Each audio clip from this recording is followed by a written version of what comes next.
அமைச்சர்களான சுசில் பிரேமஜயந்த மற்றும் பியங்கர ஜெயரத்ன ஆகியோர் மத்தள விமான நிலையத்திற்கு இன்று சென்றிருந்தனர். விமான நிலையத்தின் பணிகளை கண்காணித்த அமைச்சர்கள் எண்ணெய் களஞ்சிய சாலை மற்றும் குழாய் கட்டமைப்பின் நிர்மாண பணிகளையும் கண்காணித்தனர். ஜனவரி மாதம் வந்துவிட்டு மத்தள விமான நிலையத்தில் விமானங்கள் தரையிறக்கப்படுதல் மற்றும் புறப்படுவதற்கு தேவையான எண்ணெயை ஹம்பாந்தோட்டை துறைமுக களஞ்சிய சாலையில் இருந்து மத்தள பகுதிக்கு கொண்டு வந்து அங்கிருந்து விமானங்களுக்கு வழங்குவதற்கு நாம் ஜனவரி மாதம் முதல் தயாராகி வருகிறோம். இறுதிக் கட்டத்துக்கு முன்னதான செயற்திட்டங்களுக்காக புதிய இயந்திரங்களை நாம் இறக்குமதி செய்துள்ளோம். அவற்றை சீரமைக்கும் நடவடிக்கைகளை எதிர்காலத்தில் முன்னெடுப்பதற்கு நாம் எதிர்பார்த்துள்ளோம். ඒවා ස්ථානගත කිරීම ඉදිරි කාලය තුලදී කරගෙන යන්න බලාපොරොත්තු වෙනවා. දැන් මේකට අපිත් එක්ක ආයතන කීපයක් ගුවන් සමාගම් කීපයක් இதுவரை சில நிறுவனங்கள் நம்முடன் கலந்துரையாடியுள்ளன.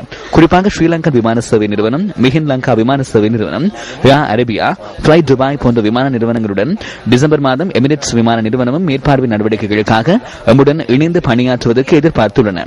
பொருளாதார ரீதியில் இது மிகவும் முக்கியமானது ஒரு விடயமாகும்.